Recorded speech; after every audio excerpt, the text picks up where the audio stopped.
Now, our first speaker today is Dr. Lisa Taniguchi from the JABSOM Department of Communication Sciences and Disorders. Now, Lisa joined JABSOM just last year, but she is a UH Manoa alum with much experience and expertise in audiology, that is, hearing.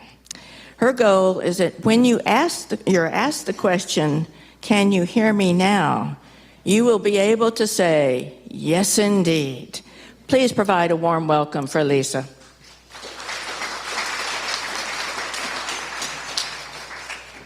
All right, we're going to have some fun today. We're going to talk about my favorite part of our body is our ears. And the goal is for you to understand the anatomy and physiology of the ear, understand how we evaluate and test hearing, and what to expect when you come in for a hearing appointment if you wish to. We'll also be talking about age-related sensory neural hearing loss, signs and symptoms of hearing loss, hearing aids or amplification, communication strategies in the event where hearing aids or amplification is not enough, negative impacts of hearing loss, and next steps and recommendations. Okay, this is a nice picture of the ear. The ear really has 3 parts, and each part serves a different function. I'm going to go through each part step by step. Okay, we're going to start off with the outer ear, which is the most visible part that we see. This includes what we call the earlobe or the pinna, the auditory canal or the ear canal, and the eardrum or tympanic membrane. The pinna, there's all the parts to it, I won't go into detail, but it does serve a function. Okay, if everyone takes their hands and they go like this, you'll notice that my voice maybe will increase by 1 or 2 decibels, okay? If you notice you take it away, I might sound a little bit more normal, okay? But usually if you can't hear someone, what do? You go like this, okay? It does serve a function. Now, that's not a practical hearing aid, but a fun one. Okay. So what that pinna does is, let's talk about sound. We're going to go back to physics a little bit. It's a complex sound wave, okay? That gets picked up and funneled through our pinna or lobe, travels down the ear canal, and goes and vibrates the eardrum. The eardrum then sends the sound to the middle ear. Now, the middle ear consists of the ossicles, or the 3 little bones, and also what we call our Eustachian tube. And I'll talk a little bit about more in detail. But it is good to know that the middle ear space is an air-filled space. Okay, and that applies when we talk about the Eustachian tube. Fun fact, the ossicles, or the hearing bones, are the 3 smallest bones in our body. Okay, the medical terms for it is the malleus, the incus, and the stapes, or also known as the hammer, anvil, and stirrup. The Eustachian tube opens up to our sinuses, okay, and that helps us to equalize the pressure in our ears. So if we go on a trip and we're traveling up that plane, we always go hold our nose and blow. We're pressurizing and allowing the atmospheric pressure to match the air pressure that's in the middle ear space, okay. Children, if you notice their Eustachian tube, is more on a horizontal plane. Okay, they're going to have a harder time draining, let's say, the ear infection or mucus if they have a cold. Okay, in adults, as we get older, our Eustachian tube starts going at a downward angle, so we'll have an easier time draining the fluids from our sinuses. So with that sound, as it gets picked up by the pinna, travels down the ear canal, vibrates the eardrum, it actually changes at that point to mechanical energy through the ossicles. Those ossicles move and sends that sound down to the inner ear, okay? Now, the inner ear actually has 2 functions. We won't talk about the balance function, but that's the kind of this structure right here. That's the vestibular system. We're going to focus in on the hearing organ, which is this little coil right here. So the sound is traveling through the middle ear, the ossicles. This stapes footplate is starting to move in and out. just like this, okay? Our cochlea is actually lined with fluid or filled with fluid, okay? If we take this and unravel it, we actually have a thin membrane that coils all the way up, and that's called the basilar membrane. On top of that basilar membrane houses the organ of Corti, and that is really our hearing organ right here. As that stapes footplate is moving and the fluids are moving, that basilar membrane is causing a traveling wave, and that traveling wave is moving all the way up. The bottom of the cochlea right here process the higher pitched sounds. The lower pitched sounds travels through and gets processed at the middle or the core or the apex.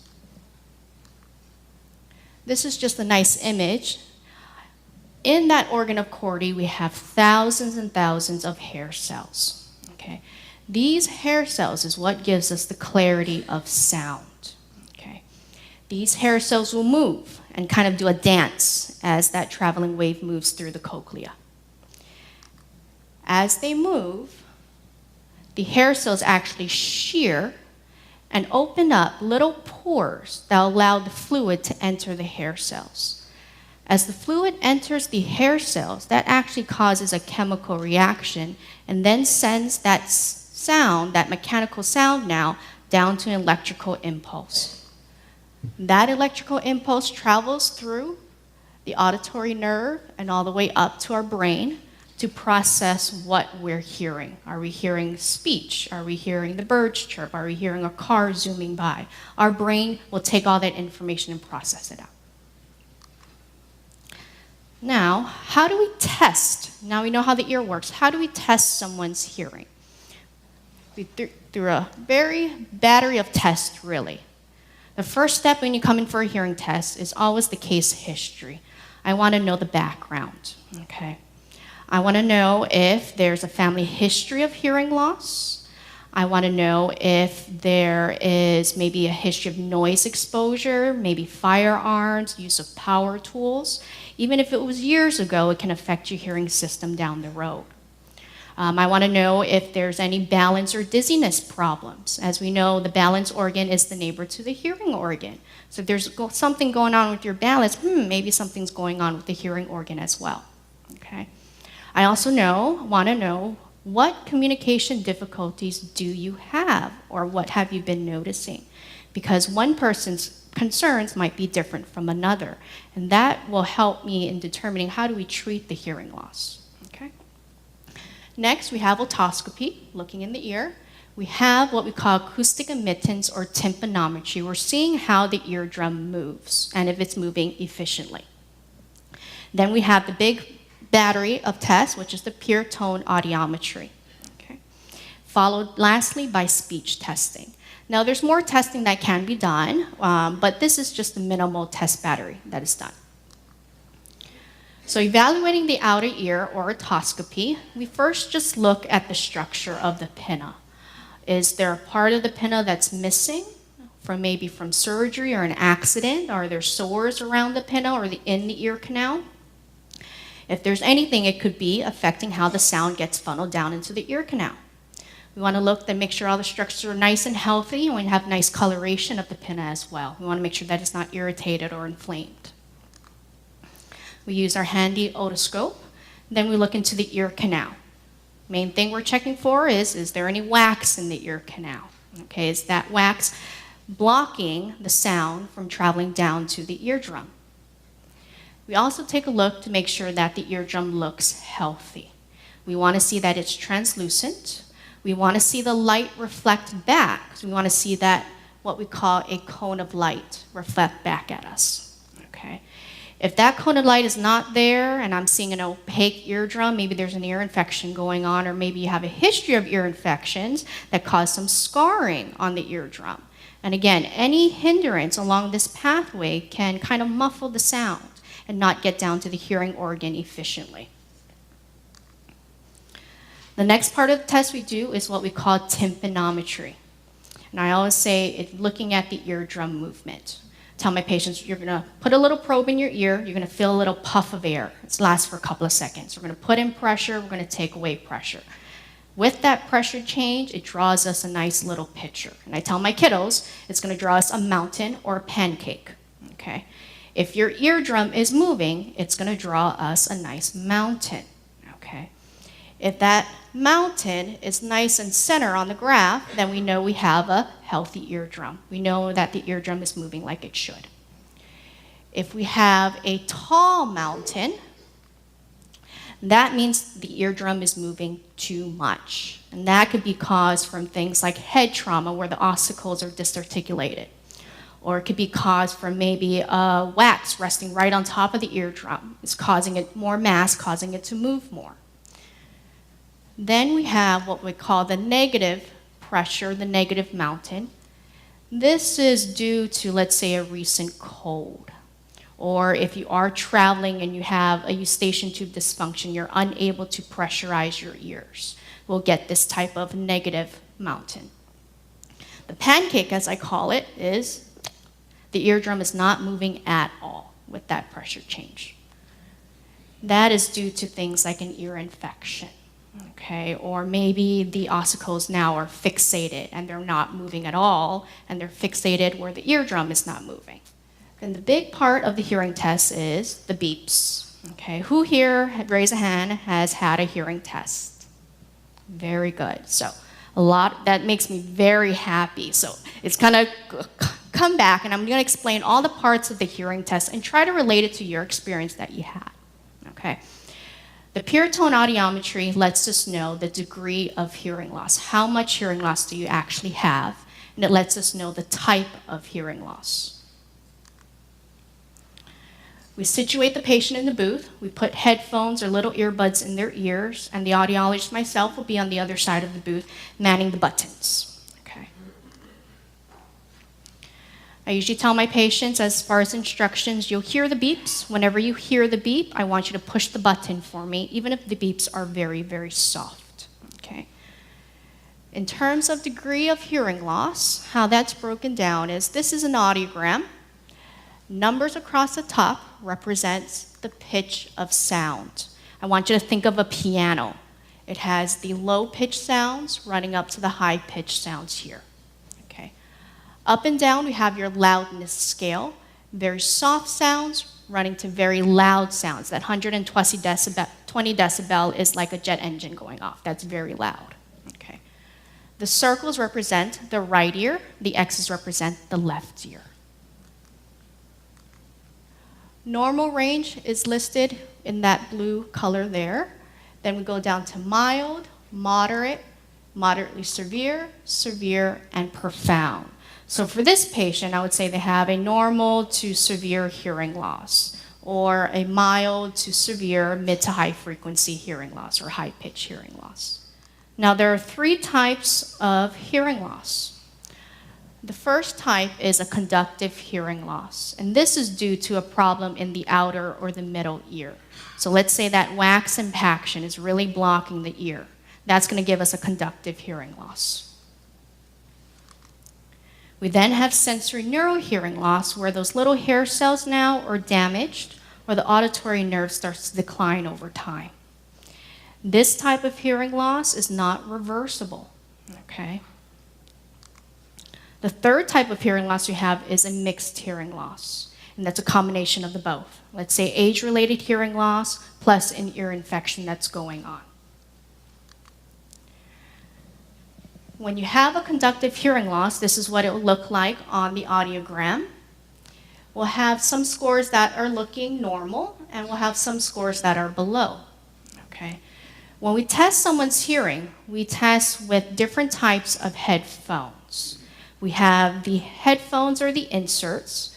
With those 2 types, the sound is traveling through the outer ear, middle ear, then getting to the inner ear. The second type of headphone that we have is what we call bone conduction headphones. And that's a headband that one sits in front, one sits behind the ear here. And that really bypasses the outer ear and the middle ear. And it vibrates the inner ear directly. So that will let us know how the inner ear is functioning. This person's bone scores are normal. So for this headphone, that reading was coming in normal in the right ear. But when we put on the headphones or the inserts, we now have, what is this, moderate hearing loss here. Okay, so let's say that ear infection is blocking that ear. So when we put on the headphones, that ear infection is dampening or muffling the sound. Okay. This is just some images of total wax buildup here and a very, very angry eardrum that has an ear infection in the middle ear space. The most common type of hearing loss that we have is a sensory neural hearing loss. So you can see here that all of the scores are matching up. The bone line, which are these little brackets on the graph, and the X's and the O's are all lining up together. So that's letting us know that our inner ear or hearing organ is matching what the outer and the middle ear, how the sound is traveling through. This is a nice image that shows what an intact cochlea or hair cells would look like. These are our outer hair cells. This one row is our inner hair cells here. Our outer hair cells really takes the beating of the hearing loss. Okay, that's just how they're arranged in the cochlea. The inner hair cells will get damaged over time, but as you can notice with hearing loss that's due to age-related hearing loss, the outer hair cells gets depleted first. The last part of our testing battery that we do is speech testing. And this really lets us know what is our brain kind of doing with the sound that's coming in. The first part we do is called speech recognition thresholds, or speech SRTs, or SPON-D recognition thresholds. And this will test the lowest level that you can hear speech. So if you remember, think back to your hearing test, words like hot dog, baseball. We say these words over and over again and turn the volume down and figure out what's the lowest level that you can hear my voice or the recording. Okay. From that, we then test what we call speech discrimination or word recognition scores. So we take the lowest level that you can hear, we amplify the sound, okay, to a nice, comfortable loudness, as we call it. We want it to be loud but not uncomfortable. We know at that level you should be able to hear those words, process those words, and repeat those words back to me. So if you think back to the hearing test, it'll be things like say the word witch, say the word dog. That's let us know, hey, what sounds are you missing? Where in that processing are we missing those sounds or those words? Age-related hearing loss, also known as presbycusis, is one of the most prevalent chronic medical conditions among older adults. And here are just some statistics for you. About 30% of Americans between the ages of 65 and 74, and nearly 50% of those over the age of 75 have hearing loss. It's estimated by the year of 2030, as many as 21 million Americans over the age of 65 will have hearing loss. The most common type of hearing loss that's due to age or presbycusis is a high pitch or a high frequency hearing loss. You can see that the low pitches looks very good here, but when we get down to the higher pitches, it slopes down to that severe range. Now, why is that? I want you to think back to that snail-like structure, okay? The base of that snail-like structure processes the higher pitched sounds. The top processes the lower pitched sounds. For our brain to pick up on the lower pitched sounds, that traveling wave has to go through the higher frequencies and eventually gets up to the higher pitched sounds. So it's just wear and tear or high traffic in that area that causes that high pitched hearing loss. I always say, think about it as you're kind of walking on a grassy area here. If you keep walking over that grassy over every day, you start to have a dirt road because you're just wearing and tearing on those little hair cells. Okay. Now, what does that high frequency or high pitch hearing loss mean? Everyone always usually asks me, can you put a percentage? What's my percentage of hearing loss? I say, ooh, I hate to put a percentage on hearing loss because it just doesn't work that way, okay? But if you make me, if you bend my arm, I would say, you know, you're hearing all of the lower pitches fine, so that's maybe at 100%. But as we get to the higher pitch sounds, for this hearing loss, you're probably missing about half of the sounds that are coming through, okay? This person here is going to hear the vowels just fine. The A, E, I, O, U, those are all very strong sounds. They're going to hear the strong consonant sounds just fine. The voice consonant sounds, the or the those are very strong consonant sounds.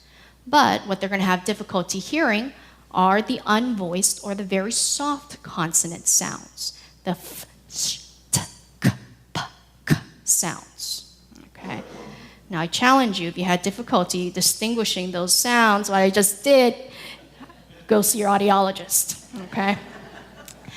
Now this person here, it's a matter of clarity. When they come in and I ask them, what brings you in today? They're gonna say, you know what?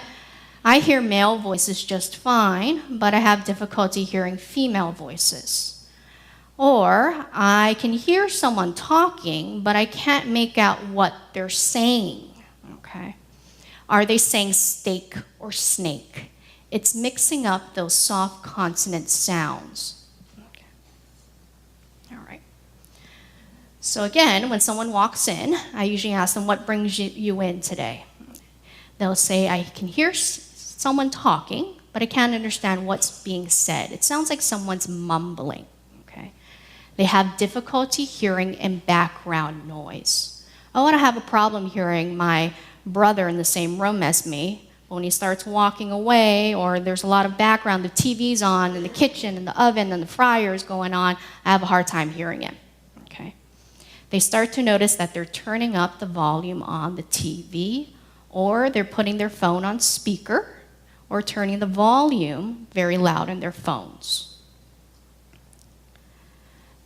They'll often say, you know what, I'm here because my wife made me come in, okay? That's probably the most, I would say, common concern that a male patient will come in and say, okay?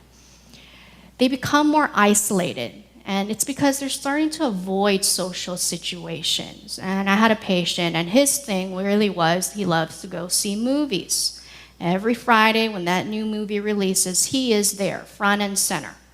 And he told me, you know, when he came in and said me, he knows the reason why I'm here is, he didn't say anything, he just said, I stopped going to movies. That was the first thing he said. And I said, okay, all right, tell me a little bit more about it. And he says, well, I can't enjoy it like I used to. I just don't get the dialogue anymore, and I miss out on it. And now I notice that I have to wait till the movie comes out on DVD, where I can throw on the closed captioning. But I really like to go to the movies. I like to get my popcorn, get my soda, sit there and enjoy the new movies that come out, okay? Many people with presbycusis, or that age-related hearing loss, don't realize the sounds that they're missing because it's a very gradual and slow process, okay? Now, after I do the hearing test, I find out what their concerns are. The big question is, are they a candidate for hearing aids? Okay, and there's a lot of factors that tie into this. Okay, the first thing is, after we do the hearing tests, do they have a hearing loss? Okay, if the answer is no, I would say see you in about 3 years unless your symptoms change. Let me know sooner. Okay, but if there is a hearing loss, I'll say the next follow-up question is, does your hearing loss impact your daily communication? And I always like to give this example is maybe someone that has a mild high-pitched hearing loss, they might be okay in about 90% of the environment that they're in. But let's say patient A has that mild high-pitched hearing loss, they're working in a noisy environment, and they can't afford to lose any of the high-pitched sounds. Even though it's a mild loss, that person might do something about it, okay? I have the other end of the patient, patient B, where they say, you know what, I'm just gonna monitor this, because right now I really don't put myself in challenging situations. I usually communicate with someone when they're one-on-one. I say, that's okay, All right? Let's see you back in a year, and let's monitor and keep an eye on those speech scores, okay, those speech discrimination scores. Now, over the years, for that person that has mild hearing loss, although their X's and O's may not change, if I start to see that their speech discrimination scores start to go down, I would say, you know what? Last year, borderline candidate, but this year we got to jump on and do something about it, okay? So, if the hearing loss is impacting your daily communication is, yes, you do need to go see an audiologist for a hearing aid consultation, okay? At that appointment, the audiologist will go over all of the different manufacturers and technologies out there. They'll go over all of the different styles, and they'll go over what do you really need, okay? So, how do I help a patient determine what hearing aid is right for them? There's a lot of factors that take into account. First is their hearing loss, first and foremost, okay? If they have, let's say, a moderate to severe hearing loss, but they want the teeny tiny hearing aids, they want the teeny tiny hearing aids that go into the ear that are invisible, I'm gonna say, you know what, Mr. Smith, you're not a candidate for that hearing aid. It's not going to do you any good, but serve as earplugs for you because of the degree of hearing loss you have. Okay. I'm going to take a look at that person's communication needs. This will help me determine the level of technology that that person needs. With hearing aids, there's 3 levels of technology: a high, a mid, and a low.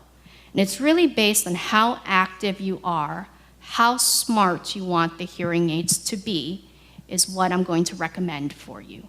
Okay, I usually give you 2 options. I usually say you're either a candidate for the mid-high or a candidate for the mid-low. Okay.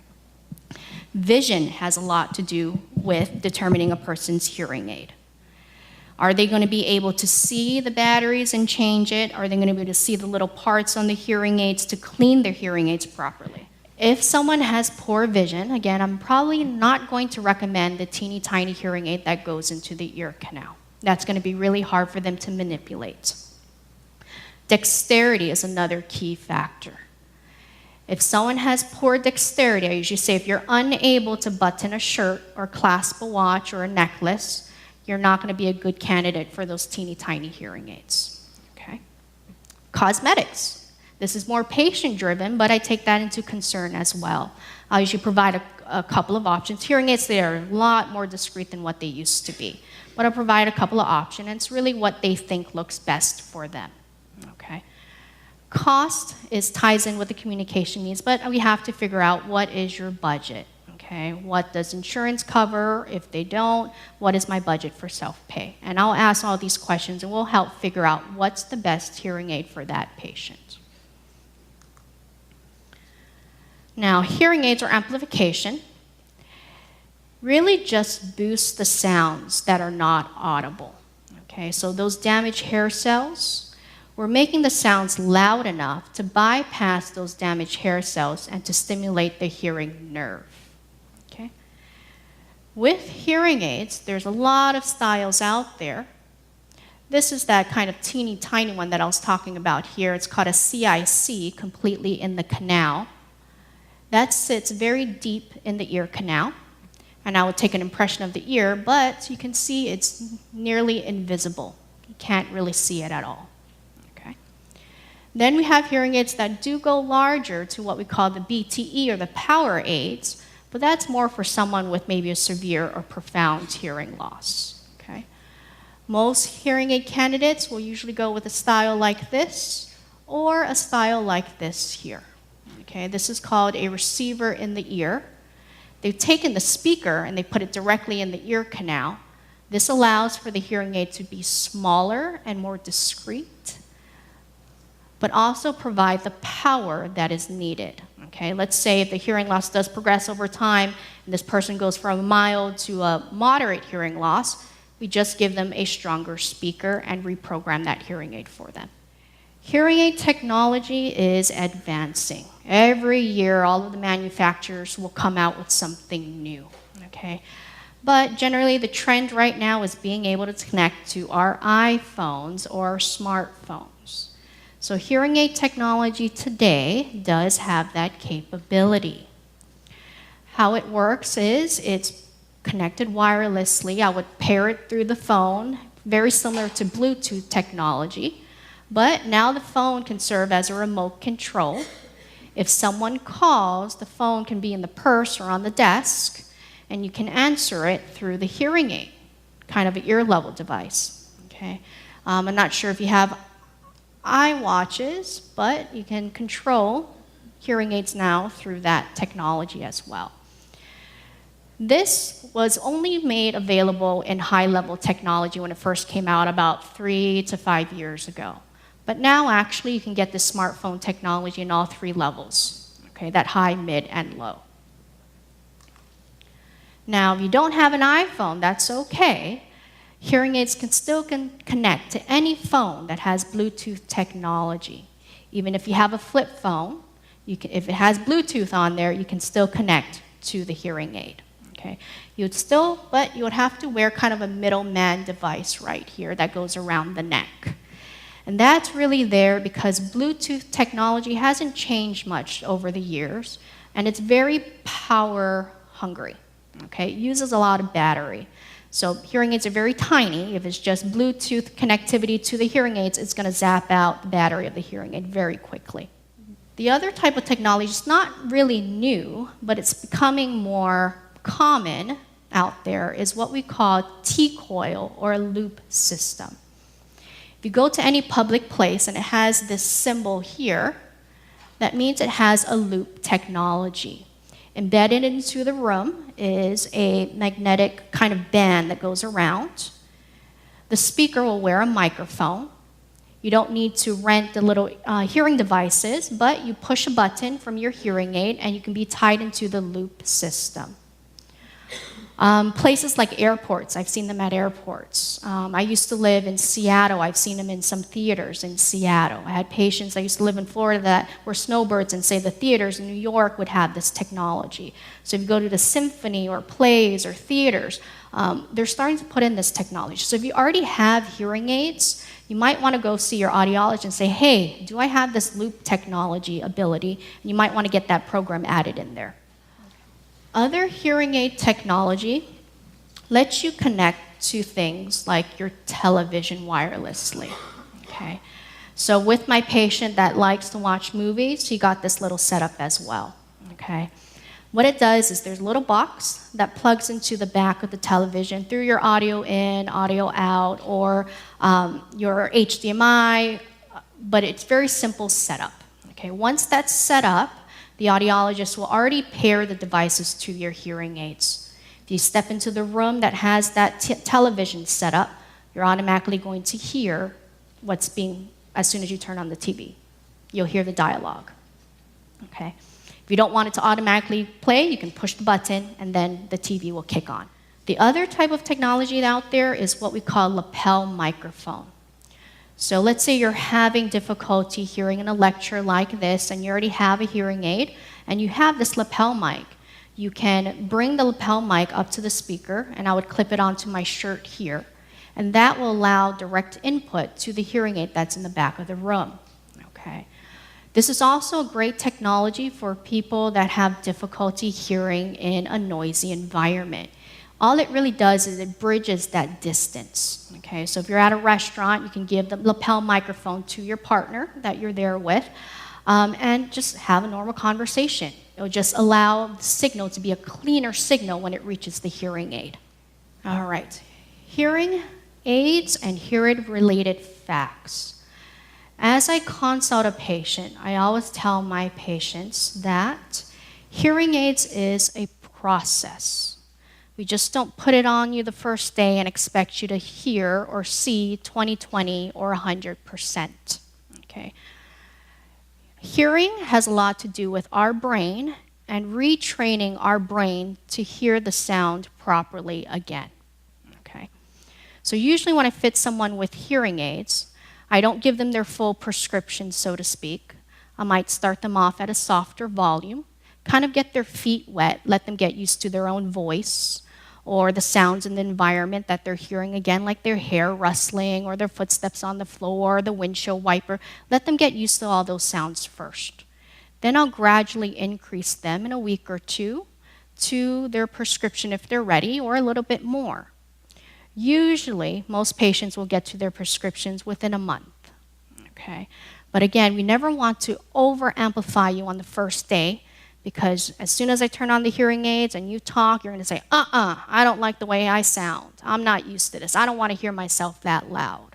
But if we gradually increase, we're exercising that brain to make those neural connections again, your brain is going to adapt. Your brain is the biggest muscle in our body. It's going to relearn those sounds again. Okay? Hearing aids should be used in waking hours. Okay? You can't pick and choose when you want to hear. And I always tell my patients this. They say, no, I only need it when I go to a restaurant. I don't need it when I'm at home. And I say, yes, you do. And they look at me and they go, why? And I say, because we need to exercise that muscle first before you go and pick up that 20-pound dumbbell. Okay? When you go into a crowded environment, that is a very taxing environment for your brain. It's just heavy loaded. You're asking your brain to do a lot of information. If you're not exercising yourself to be prepared to pick up all those sounds, and all of a sudden you put on hearing aids and you step into that environment, you're going to do a 180, you're going to turn right around and walk out that door and say, no way, rip these hearing aids out, and then you'll likely go back in. Okay? Your brain is not ready to pick up that dumbbell yet. Okay? Think of it as physical therapy. We have to keep our brain exercising consistently, or else it's going to get confused. So as we're putting on hearing aids and we're fitting and we're slowly making those neural connections to the brain, let's say with my voice, oh, okay, I'm hearing my voice this way. But when you pick and choose when you want to hear, your brain's going to kind of go like this when it's trying to remap itself. It's going to say, why do I hear myself nice and loud sometimes, and why do I hear myself soft sometimes? It's never going to make the proper connections or the healthy connections to the brain like it should. Wearing it consistently during waking hours is very, very important. Okay? I usually get the question too, can I wear it to sleep? And I say, no, you don't need to wear it to sleep because our ears do need to breathe. Okay? Damage to the inner ear, the nerve, creates distortion. Okay? So words can sometimes be unclear even with hearing aids. So remember I said earlier, the purpose of hearing aids is to make sounds loud enough to bypass those hair cells. Nothing we can do to bring those hair cells back. Okay? So I usually get the question is, oh, I hear that S sound, but it's not how I remember it. And I say, that's okay. You're hearing it though. Okay? And they kind of look at me and say, oh yeah, that's okay. All right? Yes, you may hear it differently from what you remember, but at least you're hearing it. Now, for my musicians, I usually get, a little bit more delicate with my musicians. Singers, piano players, violinists, they usually have kind of a longer learning curve to listen and to remember music like how they used to. I always tell my patient, music is a secondary goal of hearing aids. Speech is always our main concern. Hearing aids are designated for speech. Now, there are music programs out there in hearing aids, but I always want to address the speech first, and then we'll kind of take time, and maybe you can even bring in your violin or sing for me when you're in the office so I can fine-tune it to how you remember. But I'm going to give them a second program for that. Okay? So, I always tell my patients, amplification or hearing aids alone may not be enough. Okay?